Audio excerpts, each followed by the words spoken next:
It's time to choose kind. The next chapter of the popular movie Wonder is hitting theaters this October. And I have two master movie makers sitting right here with me in the Homestead studio. It's a story of kindness. It's a story of hope. It's a story of love. It's a story of what happens when we put our own selfish desires aside and decide to serve other people, yet set in France back in World War II. I was just entranced with it. I was like, wow, this is a film my kids, I have 3 boys that are 11, 15, 16, they got to see this.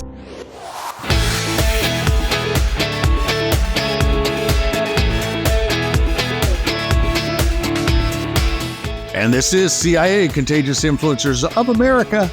I'm David Sands. I'm so excited to have actor, writer, producer, director, and Kingdom Story Company co-founder and CEO Kevin Downes with me here today. He brought along a friend. He brought along somebody who's just doing a remarkable job as the president and chief operating officer of Kingdom Story, and that's Brandon Gregory. And when you get these two guys together, anything can happen. And because they're just amazing at what they do, along with the Irwins. But back in 2017, they brought us a movie that just it received incredible reviews. It sparked a movement all across the world. It won all kinds of awards. I'm talking about the movie Wonder. And now there's the next chapter in this adventure. It's called Whitebird, and it comes to theaters on October the 4th. And it starts with bully Augie Pullman, who has to fit into this new school after being expelled. And his grandmother, she visits and shares her heroic story of trying to escape Nazi-occupied France during World War II. Yes, it's a period piece, and it's so needed today. This piece.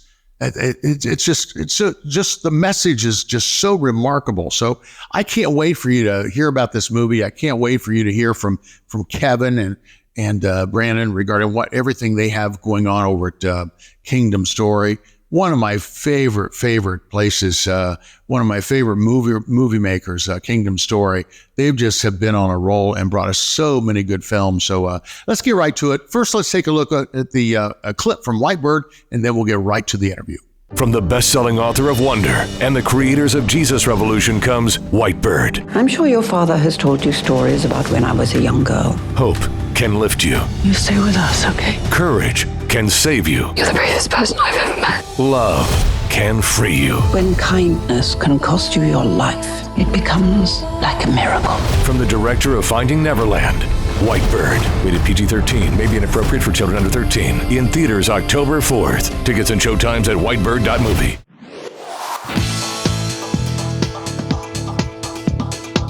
Hey, welcome you guys. Welcome to the Homestead. Good to be here. Thanks for having us.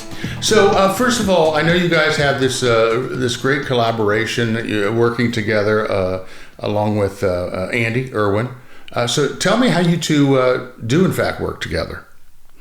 Yeah, Brandon is the COO and president of Kingdom Story Company. I'm the CEO, and so Andy and I are making the movies. Brandon is running the marketing teams with Tiffany Long and kind of running the operations of our company, working with our studio partner Lionsgate.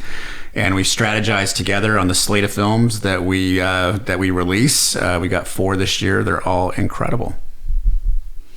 And how long have you two worked together? How long have you known each other? We've known each other 10, 12 years? Yeah, long something time. like that. So tell me what's unique about Kingdom and what makes it different from all the other players in the space. It's a good question, Dave. You know what makes Kingdom unique is our hope is to release films that are literally about and give the audience a rush of hope. And so oftentimes we see movies that are released today, they're depressing. They're just not films that you want to spend an hour and a half. You go back into the theater and you say, well, I wish I had that hour and a half back. And so, we're trying to make entertaining films, but also films that are high quality, that obviously lean into the faith that we believe, our faith in Jesus Christ, and true stories that have a rush of hope. And so that you'll see that a lot. We do once in a while, we have successful book properties. So one of our films this year, Best Christmas Pageant Ever, which comes out November 8th, is based on a best-selling book. Great film, really great film. So excited about that. And I think we also, we are involved different than other producers from the very earliest stages of development through releasing the film. And so a lot of times a movie will be made and then it'll be turned over to the studio. But we're in it from the very beginning to the second that a ticket bought by a consumer. And let's talk about the audience that you target and the significance of that audience and what is unique about it. Yeah, the audience we target is really middle America. I mean, I think what's unique about it is so much of our country is the land between the coasts. And you know what? They go to movies. As we saw with the success of Sound of Freedom, which just blew everybody away. And some of our films, our past films, I Can Only Imagine, Jesus Revolution, which both overperformed significantly at the box office. And so Hollywood's taken notice of that. Also, you got to make good films at the end of the day. And so we're proud that all of our films, especially recently, are getting really critically reviewed in a positive light. Not that that's the goal per se, but people do, they check on the review sites to see, what do reviews think, critics think of these movies. And to be able to walk that tightrope is important to us because you want to make entertaining content first and foremost that people want to actually spend their money and take the time to come see in the theater. I was shocked the other day. I went to see a film and we got popcorn and what was it, $50, right? For popcorn and drinks. And then I think, man, if we had kids, it'd be what? I don't know what they charge for a babysitter these days. What, $15? I don't know, maybe 20? Is it? For my family of 5, it's now $140 or so to go to the theater. I just sit there and I go, I'd say 2/3 of the films I see in the theater, I'm like, why isn't this streaming? Right. Why isn't this part of something on Netflix? So what makes a film worth that $140, giving up a Friday night, and something that you have to see in a theatrical setting as opposed to at home? How do you guys look at how do you separate the men from the boys, so to speak? We are trying to pick stories that we visualize as events. And so if you can visualize it as an event and set it up as an event so that it's not just about, hey, I'm going to go check out a movie, but it's something I got to invite my friends, family, people, colleagues, people that I talk to all the time, then that makes it worth the evening, worth the, and obviously, as you know, in our business, the success of our films is based on repeat business at the movie theater. And so we're making movies that people want to revisit time and time again and not go, okay, well, that was okay. Wouldn't see it again, but that was okay. So that doesn't work for us. I mean, we've got to actually, they want to actually come back and bring friends and say, you got to see this because this is something to talk about. And we talk about a lot the communal experience of movie going. People have home theaters. We're sitting, in yours right now that are beautiful, that you can, great screens, great projection, great sound. But you can't replicate that experience of watching a movie with 300 other strangers.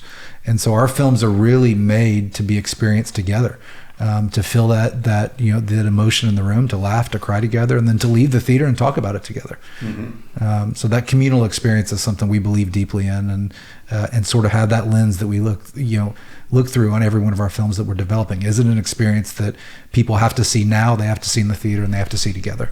Yeah, and I think you're seeing the growth of our company, which means that the audience really wants the movies that we're putting out. So we would put out one movie every couple of years. This year, we're releasing 4 nationwide, through Lionsgate. Next year, there's already 2 that are slated, 1 Lionsgate, 1 Amazon. And so I think that's a testament of the work that we're putting in. And also that audiences do want to show up. They don't just want to wait per se for the films that we're creating and the films that we put out there. And we're trying to be very specific at the stories that we select. That's hard because sometimes it's friends, hey, I got a great idea. And you listen and you go, I don't think it's a great idea. Like you said, it sounds like a streaming movie. And so if it feels like a streaming movie, we don't want to put the time into it. If we don't know how to sell a film, we don't bring it on. And I think that also, going back to your other question, it's, there's a lot of space between California and New York, and ultimately that audience just wants to see a reflection of themselves on screen. Right. And that can take the shape of many different types of stories. And so when you look at our slate this year, from movies like Unsung Hero, which is a music biopic, to Ordinary Angels, to White Bird, to Best Christmas, it's a wide scope of storytelling. But the audience deserves that, and ultimately they want to go and just see a reflection of their lives and their worldview in the theater. So as far as White Bird is concerned, first of all, give me an overview of what that is and why you all decided to go with that. Yeah, White Bird is set in the world of the film Wonder, which was hugely popular, wildly successful. And, it's a period piece, so it's set during World War II, back in France.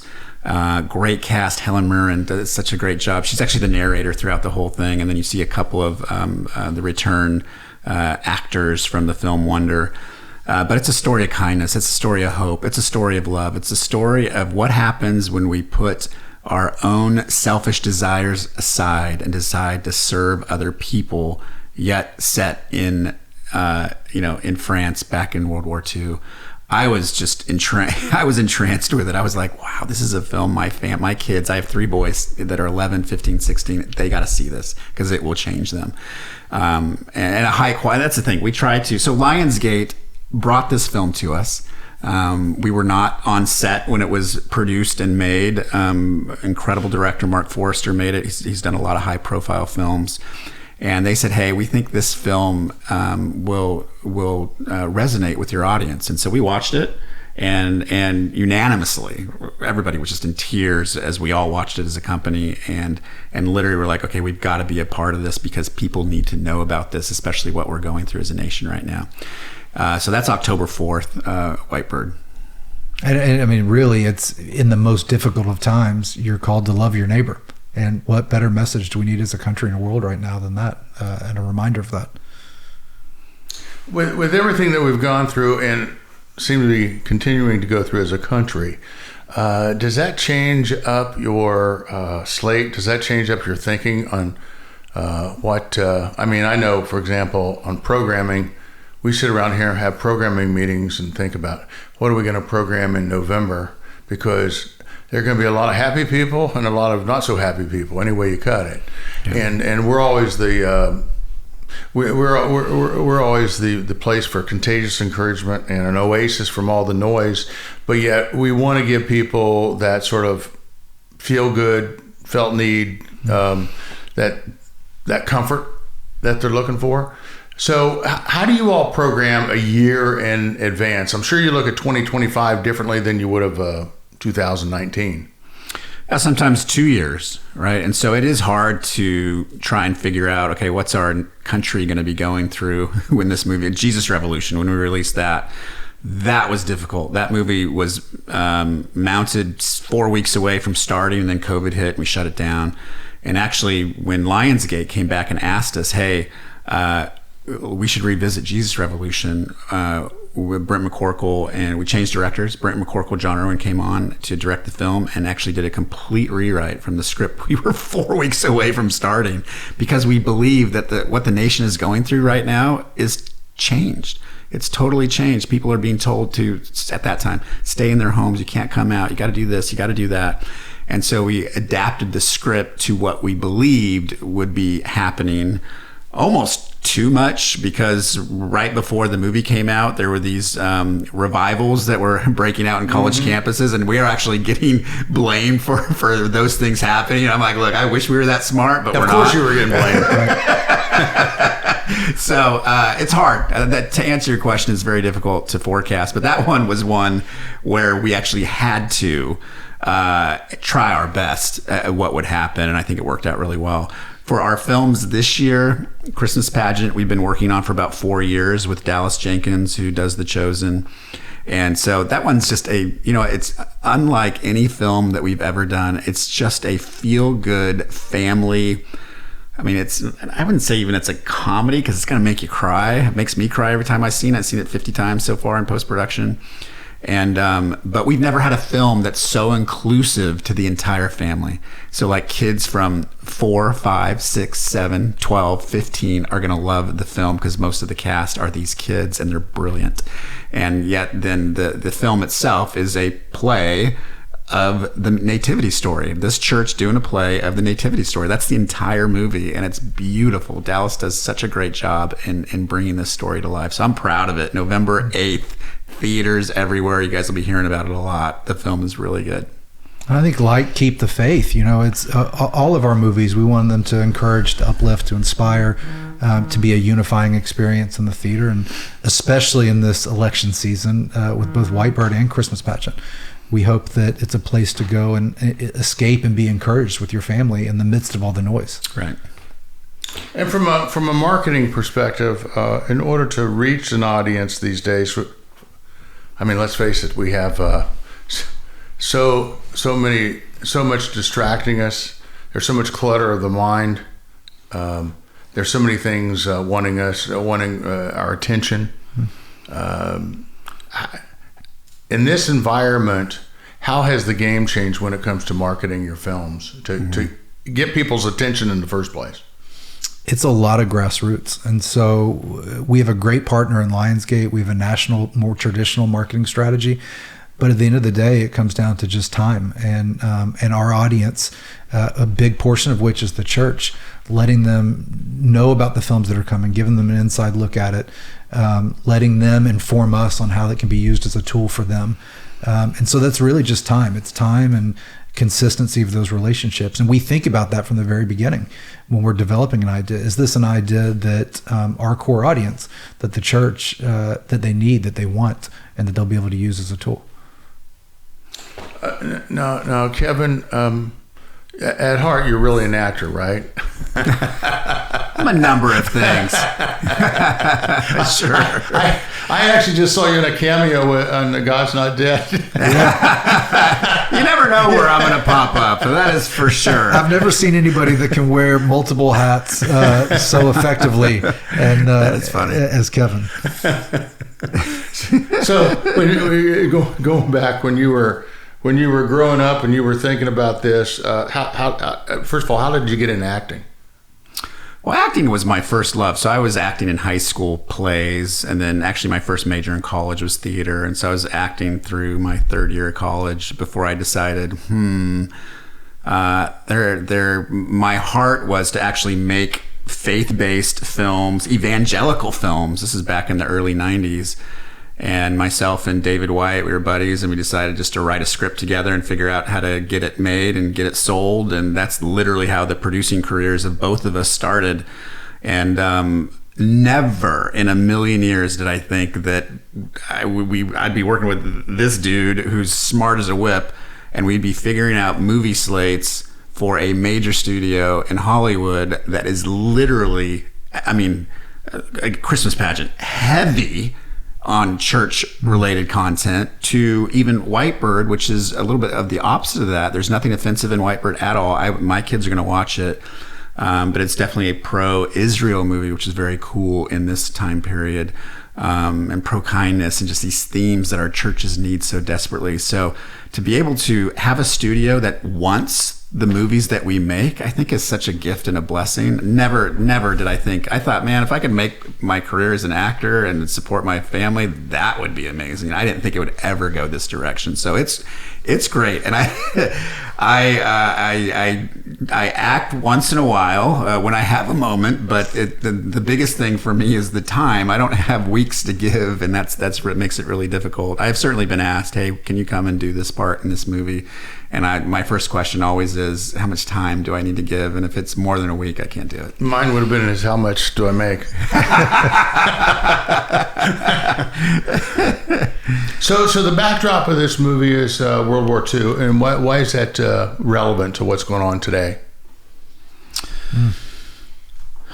You start. Go for it. That's a great question. I think that there is, there's a lot of anti-Semitism that's happening today, and this, and there's also today we're very fractured as a nation, as a world in a lot of ways, and finding things to fight on.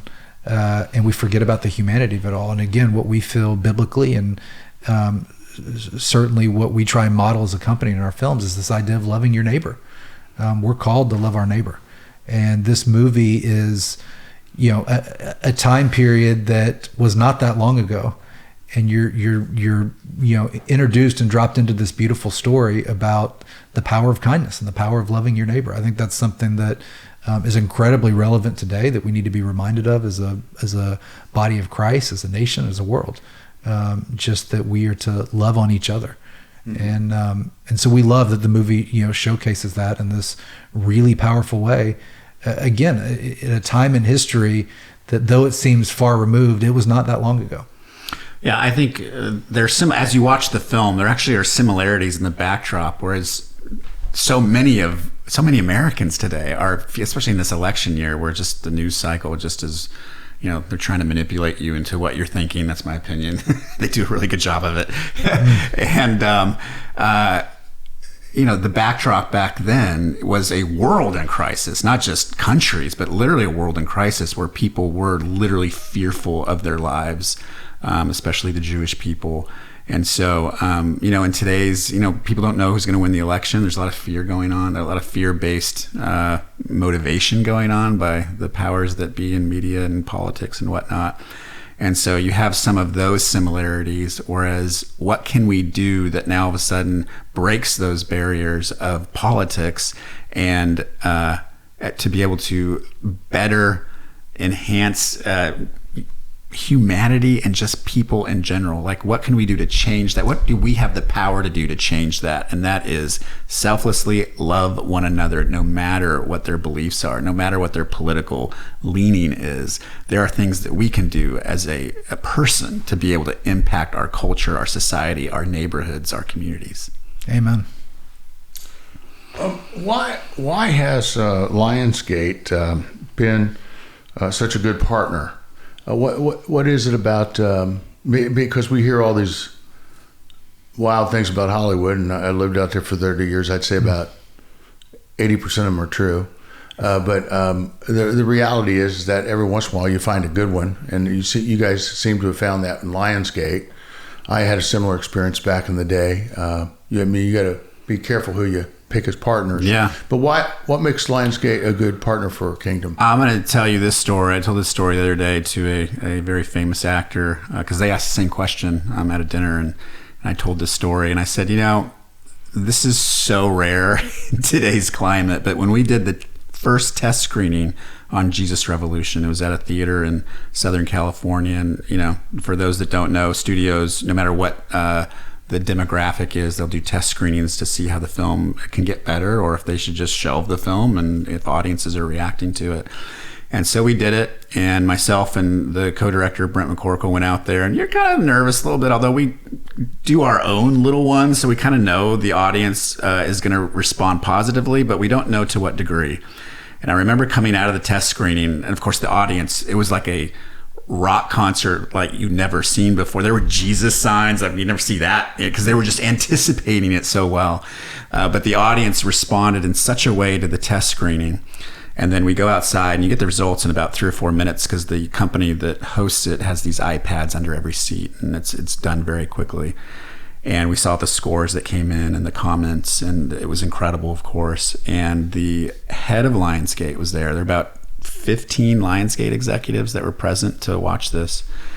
And I'll never forget this moment. This is mind-blowing to me. He goes, you're going to get some notes from executives in our studio in the next couple of days. And based on what I witnessed tonight, I don't want you to listen to any of them.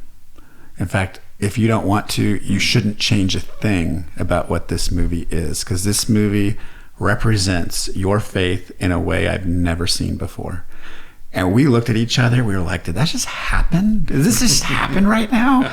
Crazy, crazy stuff. And so that makes Lionsgate a good partner, right? When you get that, it's so hard. You can't manufacture comments like that because a test screening, as you know, can dictate where your movie goes. And so that really set the stage for Jesus Revolution to be a really significant release because we had their full support at that moment, and that was exciting. So, when our Kingdom Story Company, we've been with Lionsgate for 7 years, and when our deal was up, which is like right now, the three of us, me and Andy and Brandon, we looked at each other, and we had other studios that were interested, and we asked that question that you just asked me, and that informed us of the decision that we should make. And so we talked to Lionsgate, and they're like, we want you for 3 more years, and we got to a deal really quickly.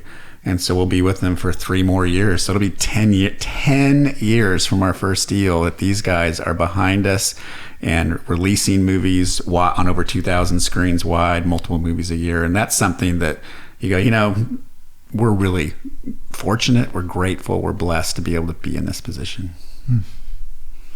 So what is it that you look for in a film when somebody pitches you? You said that sometimes friends tell you something and you have that look on your face like, what are you talking about? But what are the ingredients that you look for in a film? Yeah, I mean, in a quick nutshell, it's true stories that showcase the power of the gospel in various different ways.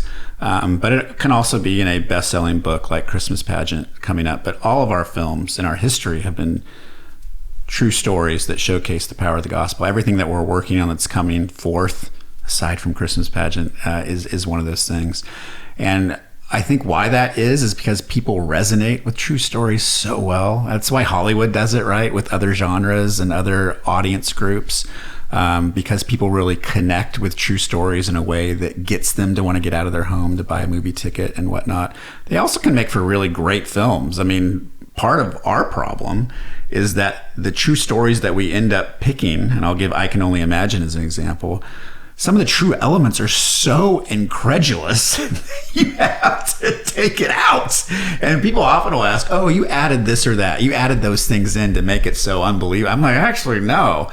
If we had told the real story, you wouldn't have believed it. I mean, if we had told all of the ingredients of the real story, you just wouldn't have believed it. So you oftentimes have to kind of, not dumb it down, I don't know if that's the word, but make it work also to cram it into an hour and a half. And making sure that it's we can eventize it, right. That we can see a path where the final version of that story being captured is something that's worthy of people getting out of their home and getting a babysitter and the time and energy and money it costs to go to the movie. Mm-hmm. We want to make sure that those stories are stories that have earned the right to be on that large canvas that is the movie screen. What has been the glue that has helped keep it all together, Kevin? When you're faced with certain obstacles in life, how have you been able to overcome those life's challenges? Well, I think God is at the center of it all. I mean, to me, it goes back to the decision that I could say I made it, but really God made it for me as a 22-year-old kid in Hollywood, California, who gets cast in this unknown movie. I go to an open casting call. There's 200 high schoolers there that look like high schoolers, plus myself, plus David White. And the two of us get cast as the lead roles in this film that was a pure evangelism film for Youth for Christ. And when I saw the power of what that movie could do to young kids, to audiences, high schoolers, I was like, okay, I'm in. This is what I want to do for the rest of my life. And God was at the center of that decision. Like, it's cool to be in McDonald's commercials and TV shows and whatnot, and people kind of recognize you, but you don't have the ongoing kind of life-changing and eternal impact, because all the time people are coming up to me. I mean, we were at a theater in South Dallas, Texas yesterday, 2 days ago, just visiting some theater executives. And I'm in the lobby. This is like at noon, and there's not a lot of people that are visiting theaters at noon watching movies, but there was one family there was about 12 of them. They had kids, and I'm just standing there because we're getting ready to go. And this teenager comes up to me and says, "Hey, are you Kevin Downes?" And I'm just like kind of looking around, seeing if somebody put him up to it. And I'm like, yeah. He goes, I love all your films, from Woodlawn to Courageous to Can I Just Get a Picture with You? And so you could tell in his eyes what an impact the movies that I had been a part of made in his young life and his family's life. And to be able to be a part of that in some small way that's the reason to do it. It's you don't get that by doing, mainstream stuff. Although now I feel like our stuff is mainstream, so that's kind of the wrong word to use. So. See, when somebody comes up to me and says, "Are you David Sams?" I say no, because last time they did it, the guy took an envelope out and said, "You've been served." I was hopeful that a 15-year-old wouldn't be doing that. But my goodness. Let's talk about the power of prayer and how you guys put that to work in your decision making and in running the company. Yeah, you know what? I'll start quick, but I do want Brandon to pipe in here. Making movies and releasing them is hard. It is hard. I mean, living life is hard, right? Because we go through health challenges, we go through family challenges and this and that. And I can't imagine doing what we're doing without prayer being at the center of those decisions, because if God is not in the middle of what we're doing, oftentimes we'll say, hey, let's go down this road. And then all of a sudden, like, the door slams shut. Like, okay, yeah, that was a bad idea. That was my idea. That didn't work. And so, the Kendrick brothers are really good at it. I mean, they're like, if it's not a God idea, we don't want to do it. I mean, they're perfect at it almost. And I'm not so much, but we try to make prayer at the center of our decisions, because we do want to, first of all, please God with the decisions that we make in our life, but also serve our audience, because we're making movies not for ourselves, because that would be pointless, but we're making movies for the audience that we serve. And they want to see their faith and their values put up there on the screen, so they say, hey, you know what, that's like me. I can relate to this in this moment. And we cheer on other filmmakers. The Forge by the Kendrick brothers out right now, cheering them on as much as I can. I think it's a powerful movie. I think it's his best movie. I told him, I said, I might be biased because I was an actor in one of your films, but I think this is your best cast. I really do. Your cast is so impactful. My family's been talking about this movie for several days. That's what you want. That's when you're making films. And so they got to that position with that film because prayer was at the center of the decisions they make. So we try to do that and model that as a company. They've been good models for us as a company, which is why one of the reasons why I want to keep the friendship so alive with them, is because there are things that I would love to model that I see them do as a company as well as the brothers. So good. Yeah. And it's, as Kevin said, it's hard. It's, it's hard daily. It's hard when you're looking at building a slate, releasing a movie, and the human in us, a lot of times you want to, you get in front of that and you're like, well, it's by my work that this is going to get done. And you have to remind yourself, we first of all, we pinch ourselves all the time that we have the blessing to be able to do this. But also reminding ourselves that, hey, look, God's hand has clearly been on what we're doing, because we put him first and we ask him to lead.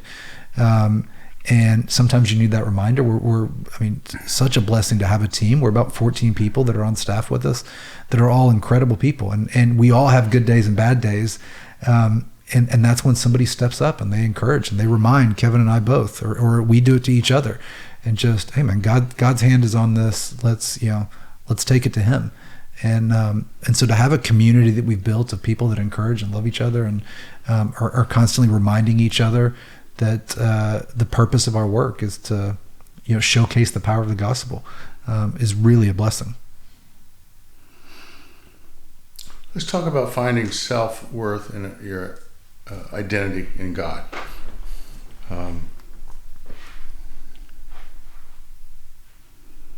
What does it mean to stand firm in your faith and recognize your inherent value?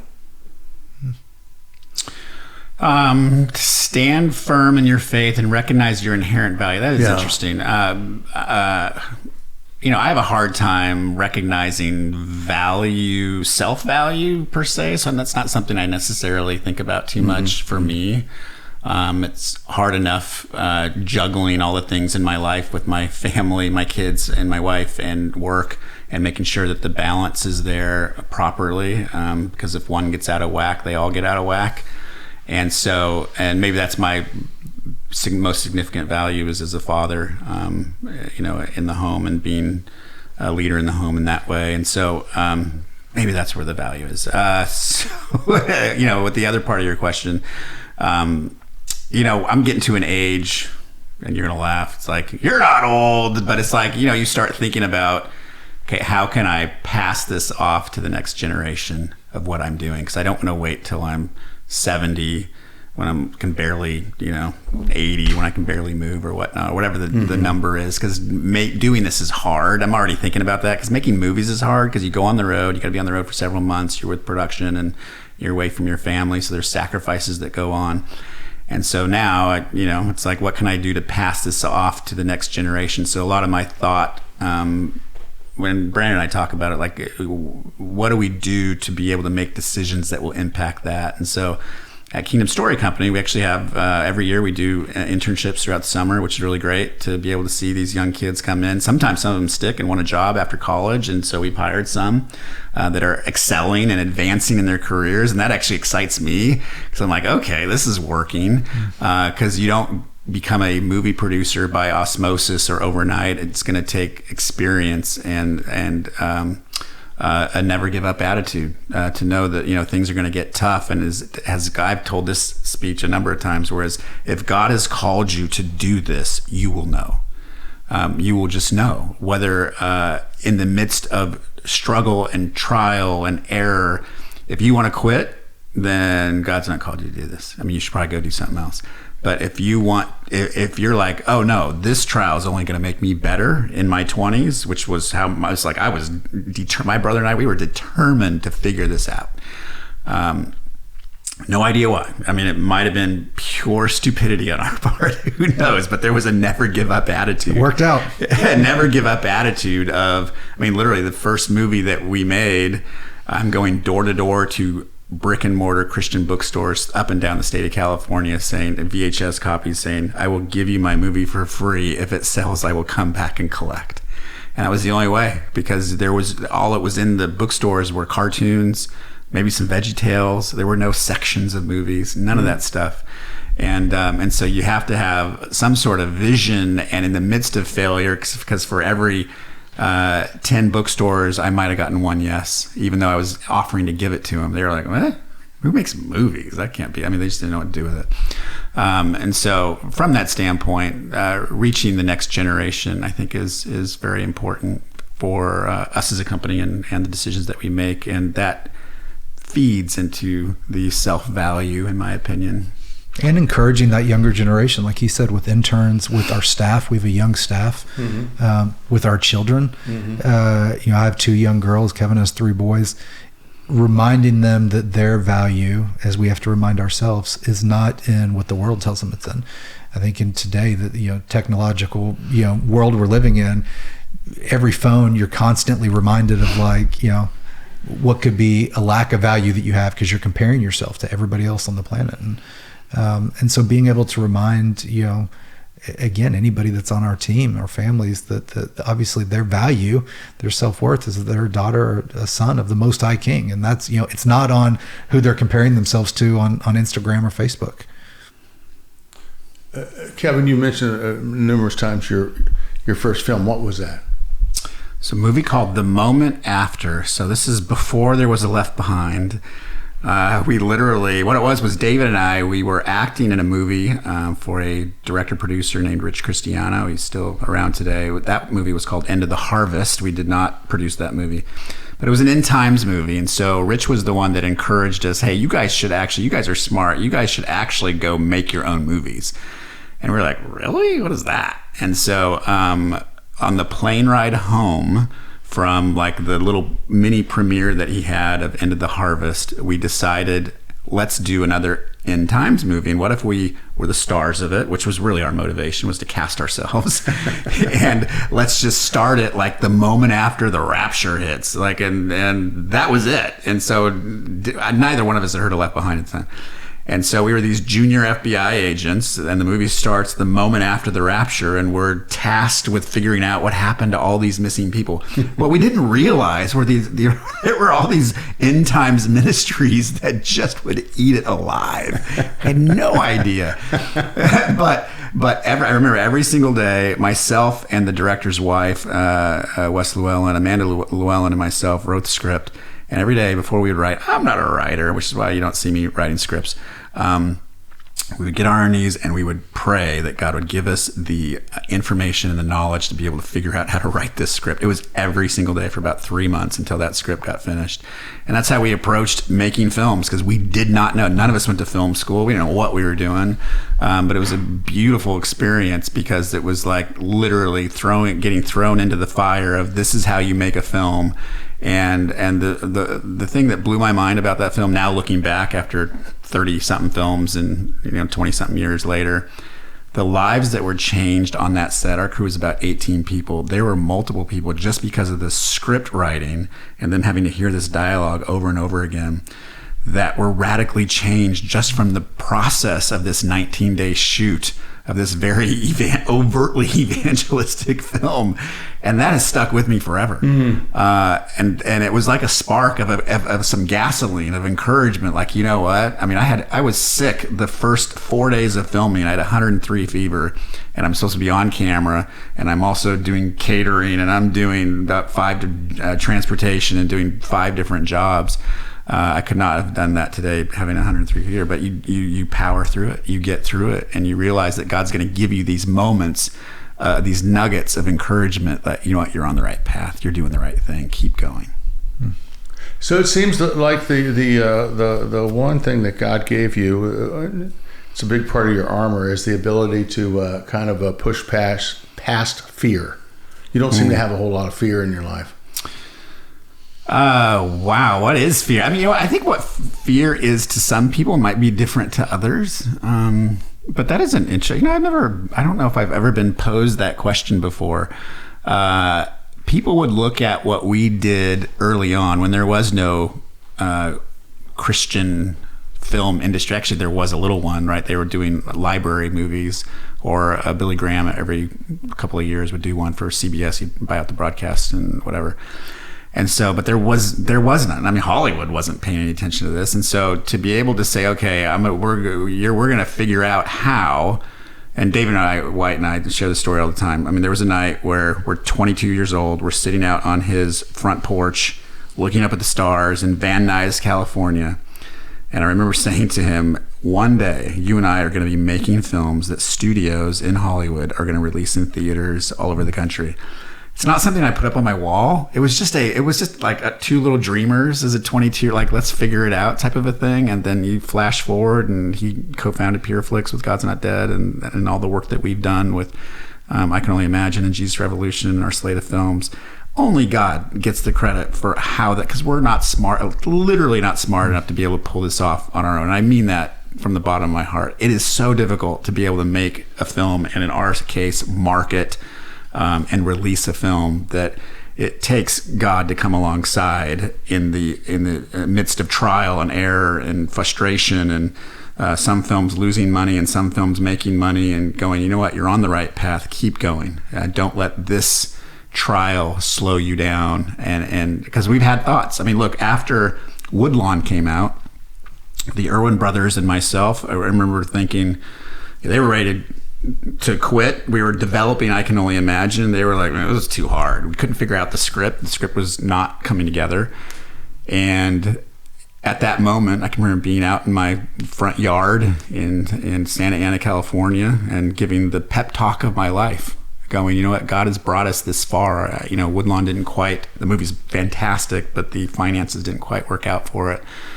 We can't give up. Like, literally, I Can Only Imagine as a movie, we will figure this out, but we have to keep going. We can't give up. Because John was like, maybe I should just go get a job at Starbucks. This is too hard. And I'm like, we can't give up. There's no way. But if I Can Only Imagine didn't work, I don't think I'd still be doing this, because we were at the end of our rope, our wits end. Like, I don't know. And then all of a sudden, like popcorn, pop, pop, pop, you start to see these films succeed. God's Not Dead and these other films from Devon Franklin was putting out, whether it was Heaven Is For Real and that Roma and Mark were putting out, the Bible stories and whatnot. And that was one that was like, okay, they just took a TV show and wrapped it into a theatrical release. We can do this. And so then when Imagine hit, that changed everything. Because then, it's people ask me like, hey, you guys overnight, you got Hollywood, does this and that, the other. I said, no, you don't understand. We had to go raise money for I Can Only Imagine. We raised the marketing money. We raised the production money. We had to prove that there's an audience that wants to see the movie that we want to make. And then Hollywood came calling.